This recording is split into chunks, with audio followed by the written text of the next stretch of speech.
अभी स्टूडेंट्स अभी हम जो है इलेक्ट्रिक फील्ड निकालेंगे। ठीक है, एक्सटेंडेड चार्ज बॉडीज का। ठीक है, यूजिंग कूलम्स लॉ। ओके, तो एक्सटेंडेड चार्ज बॉडीज के बारे में डिस्कस कर चुके थे। उसमें से अपने पास पहला जो केस स्टडी कर रहे हैं वो हम चार्ज यूनिफॉर्मली चार्ज रोड की वजह से। ठीक है, यूनिफॉर्मली चार्ज रोड की वजह से। ठीक है, तो यूनिफॉर्मली चार्ज रोड बेसिकली क्या हुआ कि अपने पास हम कोई भी एक जनरल एक रोड कंसिडर कर रहे हैं। ठीक है, आप इस सिलेंड्रिकल रोड कंसिडर कर लो, आप कैसी रोड कंसिडर कर लो, क्यूबॉइड एक रोड कंसिडर कर सकते हो। बट कंडीशन ये है कि जो इसकी लेंथ है, ठीक है, जो लेंथ एल है और ये होगा इसका एरिया ऑफ क्रॉस सेक्शन। ये चाहे area of cross section square हो, रेक्टेंगल हो, इससे फर्क नहीं पड़ता। Let area of cross section A है, तो इसका area of cross section A का जो मैग्नीट्यूड है वो बहुत कम होना चाहिए as compare to its magnitude of length. ये बहुत कम होना चाहिए। तो इस केस में हम क्या करेंगे, इस केस में क्या कंसिडर किया जाएगा, इस केस में कंसिडर किया जाएगा कि अपने पास जो ये पर्टिकुलर पार्ट है, जो लेंथ है, लेंथ कंसिडरेबल है बट एरिया कंसिडरेबल नहीं है, एरिया कंसिडर नहीं कर सकते।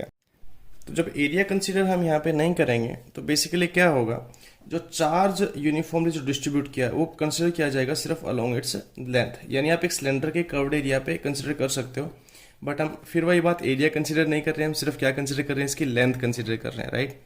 तो the charge is now uniformly distributed over the length of this road. ठीक है, और ये अब अपने पास एक्सटेंडेड चार्ज बॉडी हो जाएगा। अब एक्सटेंडेड चार्ज बॉडी कैसे, इसको अपने को देखना पड़ेगा, राइट। यदि इस रोड, ये अपने पास ये रोड की लेंथ एल है और इस रोड से हम मान लो इस रोड का जो लेंथ है एल की वैल्यू हम मान लेते हैं कुछ 1 मीटर है, that is equal to 100 centimetre है अपने पास। और हम इस रोड की वजह से इलेक्ट्रिक फील्ड कैलकुलेट करना चाह रहे हैं, ये कुछ डिस्टेंस हो गया 10 सेंटीमीटर। तो यदि इस रोड से 10 सेंटीमीटर का डिस्टेंस हम लेंगे, दिस इज अ रोड, ठीक है, दिस इज अ रोड, इस रोड की वजह से हम इस पॉइंट पे इलेक्ट्रिक फील्ड निकालेंगे, तो इसको पॉइंट ऑब्जेक्ट हम नहीं ले सकते। ठीक है, आप इसको कंसिडर कीजिए जरा, देखिए, क्योंकि इस पॉइंट की वजह से जो इलेक्ट्रिक फील्ड की डायरेक्शन होगी वो इधर होगी, और यहाँ पे यदि हम कोई पॉइंट कंसिडर करें तो इसकी वजह से इस पॉइंट पे जो इलेक्ट्रिक फील्ड की डायरेक्शन होगी वो इधर होगी। सिमिलरली इससे जस्ट नेक्स्ट पॉइंट की बात हम यहाँ पे करें तो इस पॉइंट की वजह से इलेक्ट्रिक फील्ड की डायरेक्शन कुछ इधर हो जाएगी। यानी देखें तो जैसे हम रोड का अलग अलग पार्ट ले रहे हैं तो रोड के अलग अलग पार्ट की वजह से इस पॉइंट पे इलेक्ट्रिक फील्ड की डायरेक्शन देखिए अलग अलग आएगी। इस पॉइंट से कंसिडर करें तो इस पॉइंट से इलेक्ट्रिक फील्ड की डायरेक्शन ये हो जाएगी, देखिए ये डायरेक्शन अलग होगी ना, है ना। तो यानी इसका हर एक पार्ट जो है, इस रोड का हर एक पार्ट वो है वो मैटर करेगा इसके रिजल्टेंट इलेक्ट्रिक फील्ड में।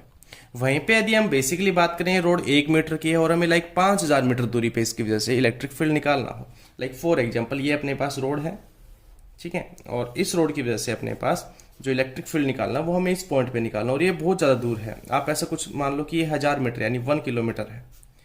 1 किलोमीटर पे इस 1 मीटर रोड की वजह से हमें निकालना है इलेक्ट्रिक फील्ड।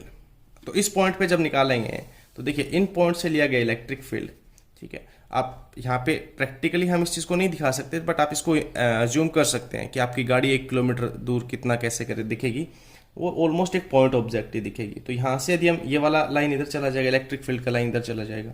सिमिलरली यदि हम बेसिकली बात करें तो ये वाला इधर चला जाएगा, इसमें बहुत ही कम वेरिएशन आएगा। बेसिकली ये वाले जो वेक्टर्स बनेंगे कुछ ऐसे बनेंगे, ठीक है, ये बिल्कुल कंजस्टेड वेक्टर्स बनेंगे, ऐसे करके बहुत ही कंजस्टेड वेक्टर्स बनेंगे, ठीक है, as compare to this one. ये देखिए कितने दूर दूर वेक्टर बन रहे हैं, राइट।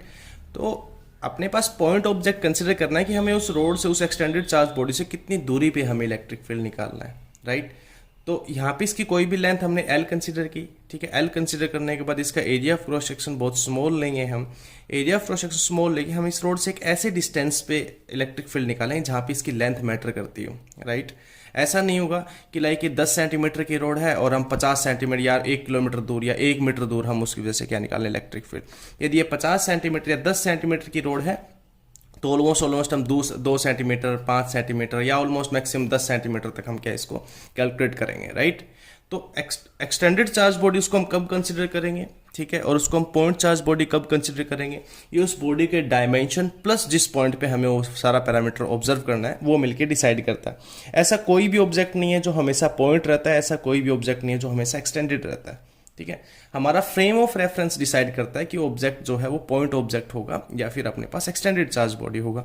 इसके बारे में हम पहले भी एग्जांपल ले चुके हैं, जैसे फॉर एग्जांपल जैसे हम सोलर सिस्टम की बात करें, ठीक है। तो सोलर सिस्टम में अपने पास यदि हम सन की बात करें as compare to other planets, तो सन अपने पास, सन को हम पॉइंट ऑब्जेक्ट नहीं ले सकते। सन के कंपैरिजन में बाकी और प्लैनेट्स को हम क्या ले सकते हैं, पॉइंट ऑब्जेक्ट ले सकते हैं। Like for example this is our solar system, right, ऐसा कुछ सोलर सिस्टम है और सन कुछ यहाँ पे। लाइक फॉर एग्जांपल यदि हम सन के डायमेंशन और ये वाला डिस्टेंस हम मेजर करें, ये वाला डिस्टेंस, यहाँ पे कोई भी प्लेनेट होगा, लाइक यहाँ पे अपने पास अर्थ है, राइट, तो इस अर्थ का डायमेंशन हम मैटर करें और ये वाला डिस्टेंस हम मैटर करें, ठीक है, ये वाला डिस्टेंस हम चेक करें और इस अर्थ का डिस्टेंस का डायमीटर ले लो आप, एरिया ले लो, कुछ भी ले लो, तो ये वाली वैल्यू बहुत छोटी होगी as compare to this distance. तो Earth can be considered as the point object in our solar system, right. और यदि हम गैलेक्सी की बात करें तो our solar system can be considered as the point object.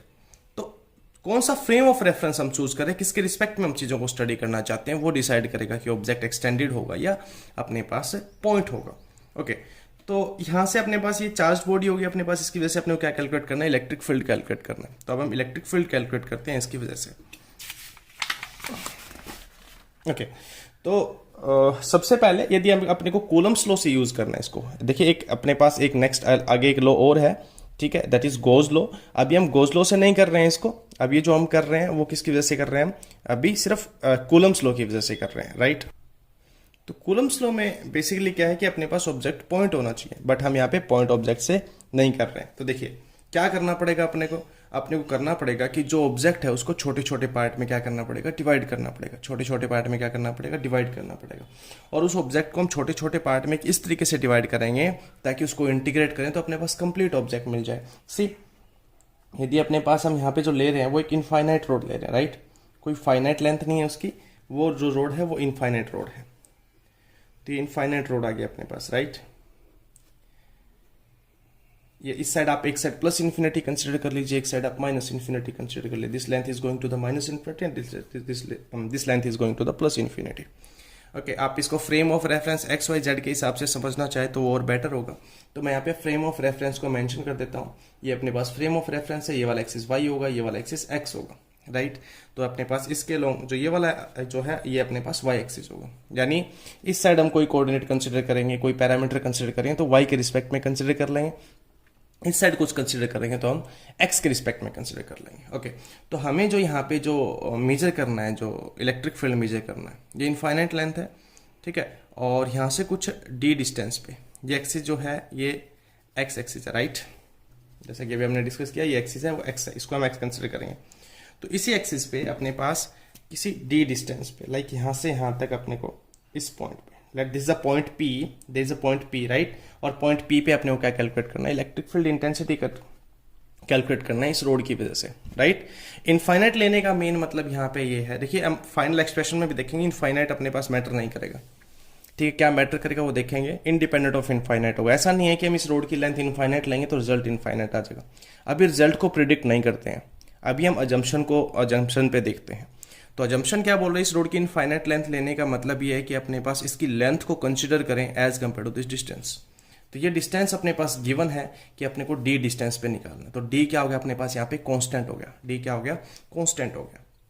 और इस रोड की वजह से निकालना है, इसको हम ऐसे कंसिडर कर लेते हैं कि ये जो रोड है ये यूनिफॉर्मली चार्ज है पॉजिटिवली, ठीक है, पॉजिटिवली यूनिफॉर्मली चार्ज है, ठीक है। तो ये अपने पास यूनिफॉर्मली चार्ज होगी। तो अब इस पूरी रोड की वजह से इस पॉइंट पे इलेक्ट्रिक फील्ड निकाल तो गड़बड़ हो जाएगी, क्योंकि न्यूटन जो कूलम्ब्स लॉ अपने पास वो वैलिड नहीं होगा। तो क्या करेंगे हम इसके छोटे छोटे पार्ट करेंगे। छोटे पार्ट कैसे करने हैं, हमें छोटे पार्ट कुछ ऐसे करने हैं ताकि अपने पास जो इसको इंटीग्रेट करें उन पार्ट्स को, तो अपने पास क्या आ जाए, कंप्लीट रोड आ जाए, ठीक है। तो इसका एरिया तो कंसिडरेबल है ही नहीं, तो इसको इंटीग्रेट करेंगे तो एरिया तो मैटर करेगा ही नहीं। तो क्या मैटर करेगा अपने पास, हमें इसको अपने को स्मॉल एलिमेंट कंसिडर करना पड़ेगा, राइट। एक छोटा सा सिलेंडर कंसिडर करना पड़ेगा। ये छोटा सा सिलेंडर कंसिडर कर लिया। अब इसकी थिकनेस अपने को, इसकी जो ये लेंथ, आप लेंथ मान लो चाहे या थिकनेस मान लो, इसको कंसिडर अपने को बिल्कुल करना पड़ेगा। क्यों करना पड़ेगा, क्योंकि यदि हम इसको इंटीग्रेट करेंगे तभी अपने पास क्या आएगा, कंप्लीट रोड आएगा, ठीक है। समझ रहे हैं आप, आई थिंक कि इस रोड को, ये वाली जो रोड, इसके चारों ओर जो हमने एक छोटा सा रिंग कंसिडर किया, आप ऐसे समझ लें इस सिलेंडर के चारों ओर हमने एक, ये जो रोड है अपने पास, इसके चारों ओर एक रिंग कंसिडर किया हमने, और उस रिंग के ऊपर बहुत ही स्मॉल चार्ज है, that small charge is D Q, ठीक है। और इस स्मॉल एलिमेंट की लेंथ कितनी मान ली हमने, ये वाई एक्सिस है, तो हमने फॉर इंस्टेंस डी वाई इसकी थिकनेस या लेंथ मान ली हमने इस रिंग की, राइट। इसके ऊपर स्मॉल चार्ज कितना है, डी क्यू, और इसके ऊपर इसका जो ये क्या बोलते हैं, जो इसकी लेंथ है वो कितनी है, डी वाई है। और फ्रेम ऑफ रेफरेंस से अपने को इसका डिस्टेंस भी पता होना चाहिए, ठीक है, और ये डिस्टेंस हमने मान लिया y। क्या डिस्टेंस मान लिया हमने यहाँ से यहाँ तक? y डिस्टेंस है। अब एक छोटी सी रिंग है, बहुत ही छोटा चार्ज है, तो इस पॉइंट के रिस्पेक्ट में ये क्या कंसिडर कर सकते हैं हम? ये छोटा, सिर्फ इतनी बात कर रहे हैं, ठीक है, इस पूरी रोड की बात नहीं कर रहे हैं। इनफाइनाइटली स्मॉल चार्ज है, राइट, और स्मॉल चार्ज की थिकनेस जो है, लेंथ जो है वो dy है, राइट। तो इसकी वजह से जो इलेक्ट्रिक फील्ड ये पॉजिटिव है। अब बेसिकली इस पॉइंट पे इलेक्ट्रिक फील्ड कैसे चेक करेंगे? डायरेक्शन क्या होगी इस पॉइंट पे? क्या रखेंगे हम? Uniformly unit test positive charge रखेंगे हम, टेस्ट पॉजिटिव चार्ज, राइट। जैसा कि हमने क्यू नोट के बारे में बताया था, याद है आई थिंक कुछ आपको, कि क्यू नोट जो है वो हम रखेंगे यहाँ पे क्यू नोट। तो इस चार्ज की वजह से क्यू नोट किधर जाएगा? इससे दूर जाएगा, और कौन सी लाइन के लॉन्ग जाएगा? अपने पास इस वाले एक्सिस के लॉन्ग जाएगा, सी ये इधर जाएगा, ठीक है। तो यानी इस स्मॉल डी क्यू चार्ज की वजह से इस पॉइंट पे इलेक्ट्रिक फील्ड की डायरेक्शन होगी ये, यानी let this is the electric field D E vector, right. Electric field हमने यहाँ पे कंसिडर कर लिया, ओके। अब देखिए, लेट दिस एंगल थीटा, यदि ये एंगल थीटा होगा तो ये भी एंगल क्या होगा? अपने पास थीटा होगा, ठीक है। और यहाँ पे देखिए ये कंपोनेंट, दो कंपोनेंट बनेंगे, यानी डी के एक कंपोनेंट तो बनेगा इधर, ठीक है। ये कंपोनेंट कौन सा होगा? डीई साइन थीटा, ठीक है, डीई साइन थीटा। और देखिए वाई एक्सिस के लॉन्ग है, तो आप इसको डेफिनेटली रिप्रेजेंट करना चाहे तो आप डीई वाई भी रिप्रेजेंट कर सकते हैं, DE Y, component of this guy along this, right. और दूसरा कंपोनेंट जो बनेगा वो इस डायरेक्शन में बनेगा, इस डायरेक्शन में दूसरा कंपोनेंट बनेगा। दूसरा कंपोनेंट क्या बनेगा अपने पास? DE cos theta. और आप बेसिकली कंसिडर कर सकते हैं एक्स, राइट, क्योंकि एक्स के अलोंग है अपने पास, ठीक है, ओके। तो अब यहाँ पे क्लियर है कि अपने पास ये दो कंपोनेंट बनेंगे, यानी इस चार्ज की वजह से इलेक्ट्रिक फील्ड के दो कंपोनेंट बनेंगे अपने पास। इन दोनों कंपोनेंट की वजह से हम इलेक्ट्रिक फील्ड को कैलकुलेट करेंगे। बट सी, यदि हम एक ऐसा ही सेम इसका मिरर इमेज एग्जैक्टली जितनी दूरी पे ये है उतनी दूरी पे हम यहाँ पे एक एलिमेंट कंसिडर करें, जितना बड़ा एलिमेंट ये है उतना ही बड़ा एलिमेंट यहाँ पे कंसिडर करें, ठीक है। तो बेसिकली होगा क्या, ठीक है, बेसिकली होगा क्या अपने पास कि ऐसा ही अपने पास इलेक्ट्रिक फील्ड यहाँ वाले एलिमेंट की वजह से आएगा। ऐसा हम कर क्यों रहे हैं? बेसिकली ऐसा कर क्यों नहीं? देखिए, इस रोड को हमने कंसिडर किया, इधर इनफाइनाइट तक जा रही है, इधर इनफाइनाइट तक जा रही है, तो कोई ना कोई हमें पॉइंट कंसिडर करना था कि जहां से इलेक्ट्रिक फील्ड अपने को निकालना पड़ेगा। तो इस रोड से आप अज्यूम कर सकते हैं, ना भी अज्यूम करें तो भी कोई दिक्कत नहीं है, कि अपने पास इस रोड के मिड पॉइंट से हमने यहाँ पे क्या कंसिडर किया? पॉइंट पी, डी डिस्टेंस पे। तो इस वाला ये वाला पार्ट है, इस वाले पार्ट की वजह से इस पर इलेक्ट्रिक फील्ड ऐसे आएगा, और इस वाले पार्ट की वजह से इलेक्ट्रिक फील्ड ऐसे आएगा, ठीक है। तो हमें देखना तो पड़ेगा कि कौन सा कंट्रीब्यूट करेगा बेसिकली, कौन सा नहीं करेगा। तो हमें और सभी पॉसिबिलिटीज पे देखते हुए चलना पड़ेगा। तो यहाँ पे यदि हम बेसिकली एक सेम ऐसा ही एलिमेंट हम कंसिडर करें, सेम ऐसा, ना छोटा ना बड़ा, सेम ऐसा एलिमेंट, इसकी मिरर इमेज हम कंसिडर करने हैं इधर, ठीक है। तो इसकी मिरर इमेज यदि हम कंसिडर करेंगे तो ये बनेगा अपने पास like d y same, right. ये डी वाई अपने पास इसकी लेंथ या थिकनेस आप कंसिडर कर सकते हो, और ये अपने पास क्या होगा? डी क्यू, इसके ऊपर चार्ज हो गया। और सेम यदि इलेक्ट्रिक फील्ड अपने पास यदि बात करें तो इसकी वजह से इलेक्ट्रिक फील्ड की डायरेक्शन होगी ये, this electric field DE, right. और यदि ये एंगल थीटा तो ये भी एंगल क्या होगा? थीटा होगा। क्यों? ये डी इक्वल है और ये वाला जो वाई है ये वाई भी इक्वल है, ये दोनों इक्वल है, ठीक है, ये दोनों इक्वल है, ये इक्वल है, तो डेफिनेटली एंगल क्या आ जाएगा अपने पास? सेम आ जाएगा। अगेन ये एंगल सेम आ गया तो ये भी एंगल कितना हो जाएगा? थीटा एंगल हो जाएगा। कितना एंगल हो जाएगा? ये भी अपने पास थीटा एंगल हो जाएगा। और अगेन डीई फिर दो कंपोनेंट में डिवाइड करेंगे तो डीई का इधर वाला कंपोनेंट अपने पास क्या आ जाएगा? डीई कोस थीटा, और इसका इधर वाला कंपोनेंट अपने पास क्या आ जाएगा? DE sine theta. अब इधर देखिए ये दो वेक्टर्स है, DE sine theta, DE sine theta, ठीक है। डीई साइन थीटा का मैग्नीट्यूड देखिए इक्वल है, ठीक है जी। डीई का मैग्नीट्यूड इक्वल है डीई डीई, ठीक है, डीई साइन थीटा, और डायरेक्शन अपोजिट है तो दोनों वेक्टर कंपोनेंट क्या कर देंगे? कैंसिल कर देंगे। यानी इस वायर के ऊपर यदि ये जो एलिमेंट है इसकी वजह से अपने पास देखिए डी साइन थीटा कंपोनेंट क्या हो गया? कैंसिल हो गया, ठीक है। तो सर्वाइव कौन किया? D cos theta component survive किया, ठीक है। अब हम क्या करेंगे? ऐसे कितने एलिमेंट यहाँ पे बन सकते हैं? ऐसे छोटे छोटे इस पूरी रोड के ऊपर कितने एलिमेंट्स हम ले सकते हैं? इनफाइनाइट नंबर ऑफ एलिमेंट्स ले सकते हैं, ठीक है। तो बेसिकली क्या है, देखिए इस बात को समझिए। पहले हम क्या करेंगे, यानी बेसिकली इस पी पॉइंट पे जो सर्वाइव करेगा वो कौन सर्वाइव करेगा? डीई कोस थीटा सर्वाइव करेगा। कौन सर्वाइव करेगा? डीई कोस थीटा सर्वाइव करेगा। और ये दोनों वेक्टर देखिए सेम डायरेक्शन में है, यानी एक एलिमेंट देखिए इस रोड का ये हाफ पार्ट इधर समझ लीजिए आप, ठीक है, और हाफ पार्ट इधर समझ लीजिए आप।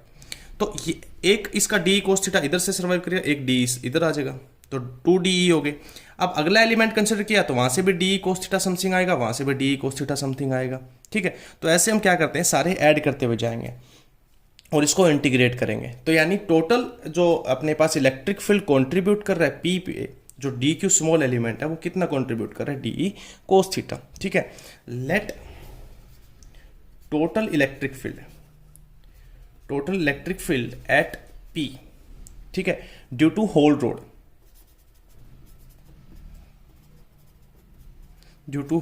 रोड, क्या मान लेते हैं, मान लेते हैं उसको EX। देखिए x की डायरेक्शन में, इसलिए इसको x मान लिया मैंने। ठीक है, टोटल मानना है तो टोटल अपने पास क्या आ जाएगा, DE cos थीटा का इंटीग्रेशन आ जाएगा।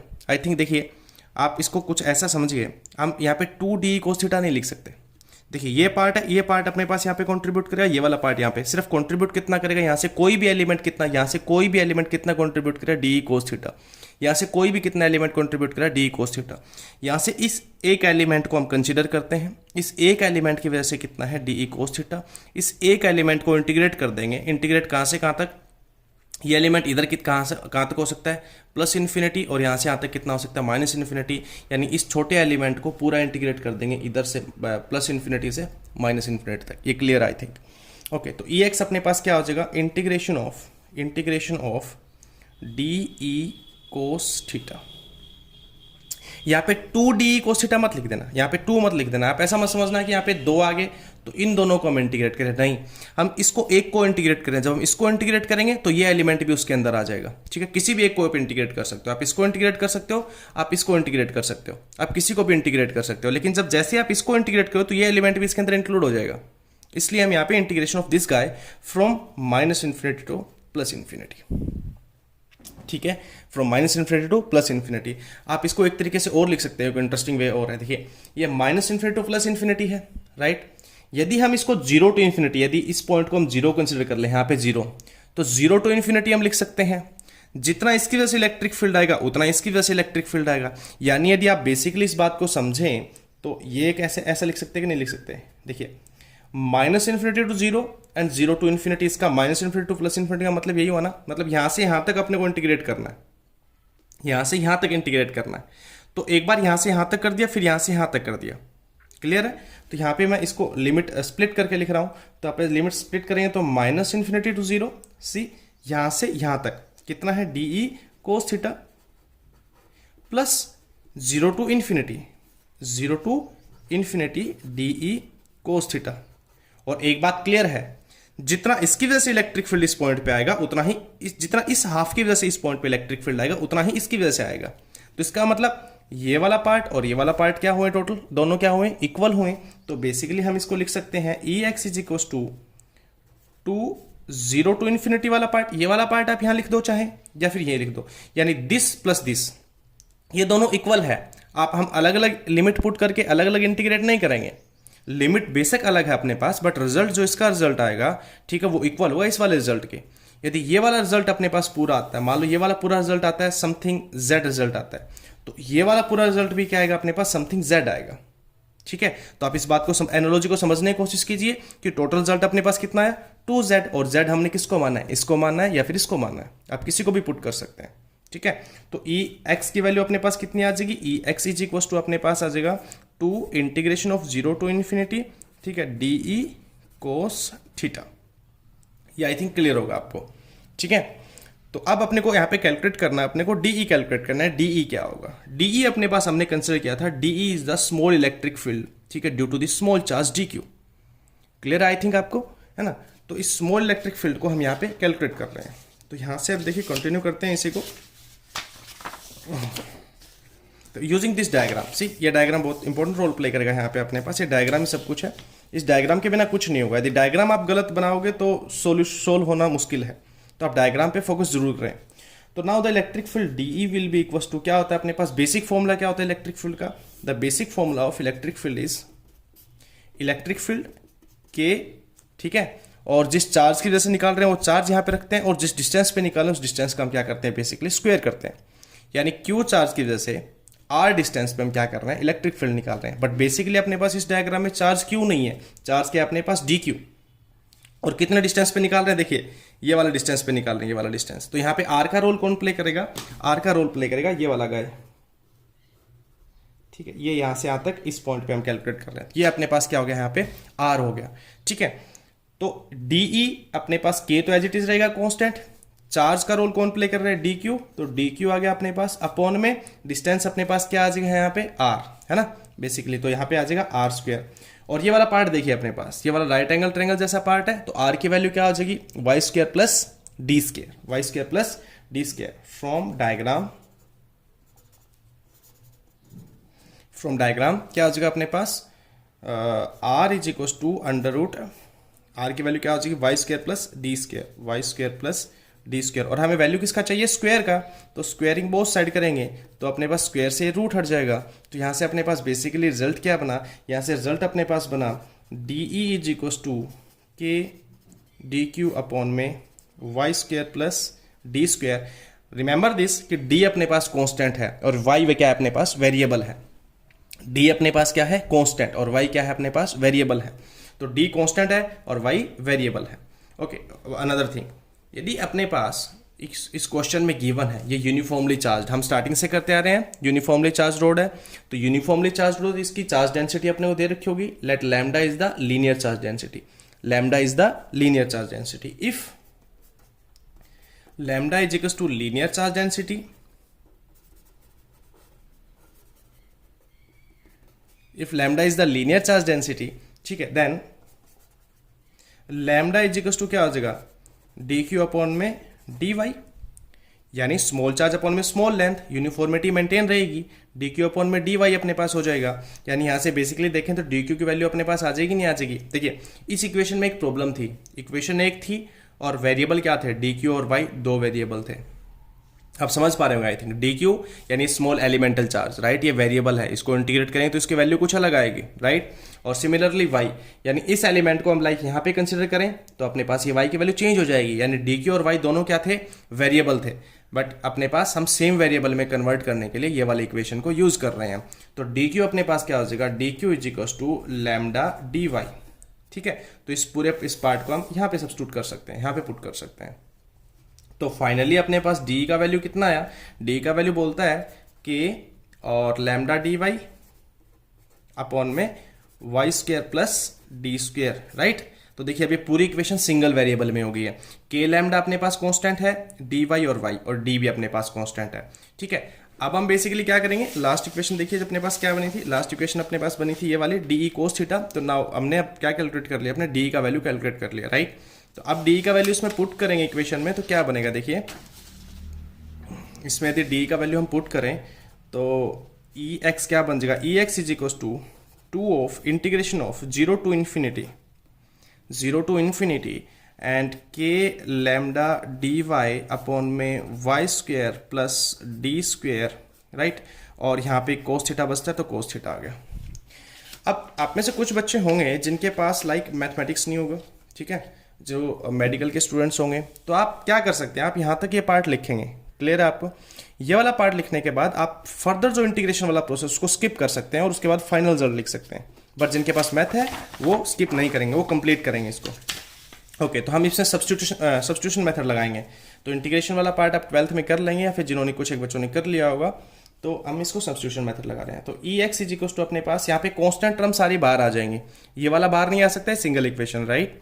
तो यहाँ पे अपने पास क्या आ जाएगा 2 lambda integration zero to infinity बचा डी वाई अपॉन में Y square plus D square and cos theta, right. आप कोस थीटा को इधर लिख सकते हैं।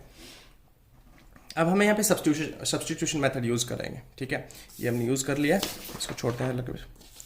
अब हम यहाँ पे क्या यूज करेंगे, सब्स्टिट्यूशन मेथड यूज करेंगे। तो बेसिकली सब्स्टिट्यूशन मेथड क्या बोलता है कि हमें यहाँ पे कोई भी एक ऐसी वैल्यू पुट करनी है जिससे अपने पास ये दूसरे वेरिएबल में कन्वर्ट हो जाए और ये इजी टू सोल्व हो जाए। ऐसा हमें कोई भी एक नया वेरिएबल पुट करना है, ठीक है, एक नई लिमिट पुट करनी है जिसकी वजह से अपने पास ये क्या हो जाए, सोल्व हो जाए और हमें ईजी रहे हमारे लिए। तो यहाँ पे देखिए हम कंसिडर कर रहे हैं let y is equal to D tan theta, D तो कांस्टेंट है, ठीक है, और टेन थीटा हमने एक नया वेरिएबल इंट्रोड्यूस किया है, राइट। डी हमने क्या कंसिडर किया है कि नया वेरिएबल यहाँ पे इंट्रोड्यूस किया है। तो अब देखिए y को d tan थीटा मानेंगे तो y तो यहाँ से उड़ गया, ठीक है, बट हमें किसको भी उड़ाना है, इसको dy को भी उड़ाना है। किसको उड़ाना है, हमें dy को भी उड़ाना है, क्योंकि इक्वेशन को y में नहीं रहने देना है, राइट। तो इक्वेशन को y में नहीं रहने देंगे तो अपने पास डिफरेंशिएट करेंगे दोनों साइड किसके रिस्पेक्ट में, एंगल के रिस्पेक्ट में। तो dy अपॉन में d theta is equal to d अपने पास कॉन्स्टेंट है, d का कुछ नहीं होगा, और tan थीटा क्या आ जाएगा, सीकेंड स्क्वायर थीटा। यानी बेसिकली देखा जाए तो dy का वैल्यू आ गया है और dy is equal to something d। देखिए ये वाला d और ये d अलग है, आप इनको मर्ज मत कर देना। ये d अपने पास डिस्टेंस है, ये वाला d है, ठीक है, और ये dy एक सिंगल वेरिएबल है, राइट, सिंगल वैल्यू है।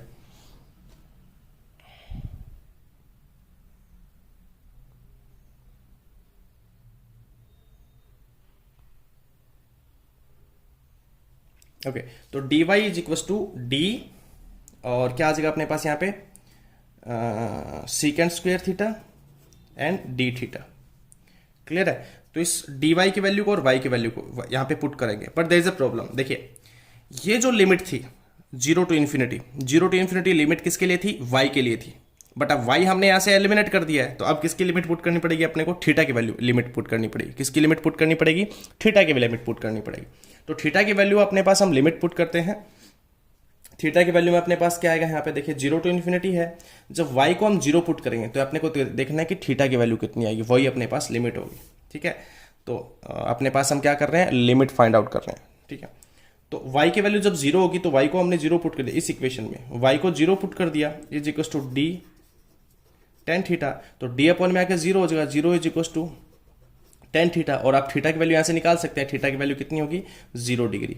यानी बेसिकली बात यह है जब y 0 होगा तो थीटा भी कितना होगा, 0 होगा। ऊपर वाली बात करते हैं, इन्फिनिटी वाली बात करते हैं, तो इन्फिनिटी में क्या होगा अपने पास, एक लिमिट आ गई अपने पास।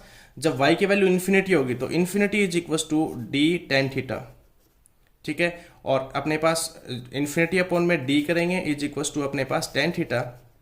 तो क्या आ गया अपने पास, infinity is equal to tan theta, और थीटा कितना आ जाएगा 90 डिग्री और π/2, ठीक है। तो लिमिट हमने कैलकुलेट कर ली है। देखिए जब हम वेरिएबल को चेंज कर रहे हैं, वेरिएबल एक्चुअली अलजेब्रा से ट्रिग्नोमेट्री में लेके आ रहे हैं, ठीक है, तो यहाँ पे इंपॉर्टेंट रोल प्ले कर रहा है अपने पास थीटा, तो लिमिट भी अपने पास ट्रिग्नोमेट्री के हिसाब से आएगी, ठीक है। ऐसा नहीं होगा अलजेब्रा की लिमिट होगी और ट्रिग्नोमेट्री का वेरिएबल होगा, ऐसा नहीं हो सकता। तो इसलिए हमें लिमिट चेंज करना पड़ा इधर।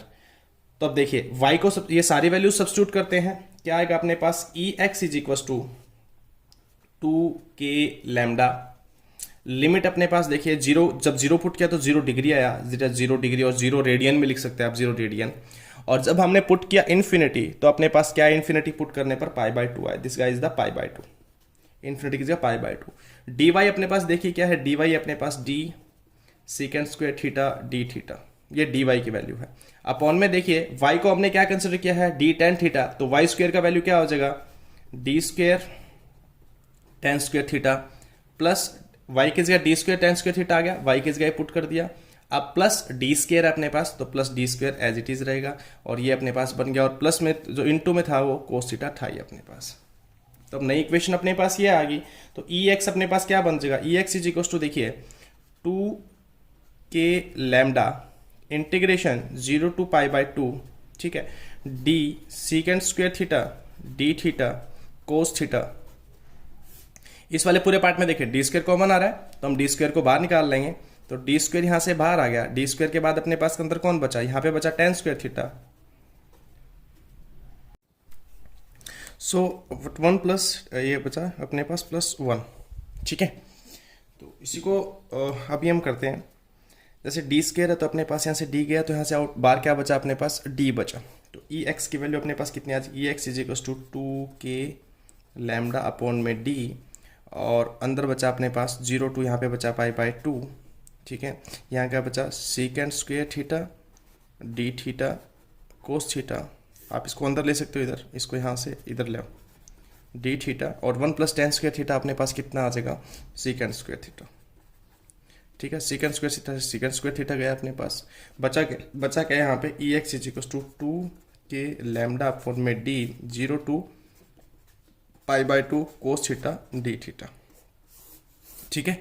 ये अपने पास बचा। इसको हम सोल्व करेंगे, तो अपने पास क्या आ जाएगा, इसको सोल्व करने के बाद अपने पास जो फाइनल रिजल्ट आया अपने पास वो बचा, E x is equal to 2k lambda upon में d 0 to π/2 cos theta d theta, ठीक है। और कोस थीटा का इंटीग्रेशन क्या होता है, sine theta, right. Cos theta का इंटीग्रेशन क्या आएगा अपने पास, साइन थीटा। तो अपने पास क्या आ जाएगा 2k लैम्डा अपॉन में डी, ठीक है, साइन थीटा, ठीक है, 0 to π/2। ना upper limit minus lower limit, तो 2k लैम्डा अपॉन में डी, अपर लिमिट अपने पास कितना है π/2, तो अपर लिमिट अपने पास आएगा π/2, तो sine π/2 minus lower limit that is sine 0, तो साइन π/2 अपने पास कितना हो जाएगा 1, साइन π/2 कितना हो गया 1, और माइनस साइन 0 कितना हो गया 0, तो 1 माइनस 0। तो क्या है अपने पास फाइनल आंसर, क्या आया, फाइनल आंसर है अपने पास 2k लैम्डा अपॉन में D, and this is there final answer, right. This is the electric field due to a charge uniformly charge rod. अब जिनके पास बायो है, जिनको इंटीग्रेशन समझ में नहीं है, उनको बेसिकली क्या करना है, उनको यहाँ तक तो ये इक्वेशन तो बनेगी, ये वाली इक्वेशन तो आपको लिखनी है, इसके लिए कोई ऑप्शन नहीं है। इसके बाद आप डायरेक्ट थोड़ा सा पार्ट करके आप ये वाला यहाँ से शुरू कर सकते हैं आप, ठीक है। इसका इंटीग्रेशन ये वाला पार्ट आप शुरू कर सकते हैं, ठीक है। इसके बाद एग्जैक्टली आपको इस इक्वेशन के बाद, इस डेरिवेशन के बाद ये आना, बाकी आप पार्ट स्किप कर सकते हो। बाकी जिनके पास मैथ है ऑलरेडी, तो उनको तो करना ही है ऐसा इंटीग्रेशन, तो उनको कोई डर नहीं, घबराने की जरूरत नहीं है। तो ये टोटल इलेक्ट्रिक फील्ड आ गया अपने पास कहाँ पे, उस पॉइंट पे जहाँ पे अपने को पी पॉइंट पे, ठीक है, एक अपने पास चार्ज रोड की वजह से। तो यहाँ पे देखा जाए तो यहाँ पे टोटल इलेक्ट्रिक फील्ड की वैल्यू कितनी है अपने पास, total electric field EX is equal to अपने पास कितना आया है 2k लैम्डा अपॉन में डी। और आप k की वैल्यू पुट करना चाहो तो k की वैल्यू पुट कर सकते हो, that will be equal to 2 lambda upon में k की वैल्यू आ जाएगी 4πε0, ठीक है, डी। 2 से 2 आप इसको कैंसिल आउट करना चाहे तो ये कर सकते हैं, तो बचा अपने पास लैम्डा 2πε0 डी, ठीक है। आप ये आंसर भी लिख सकते हो।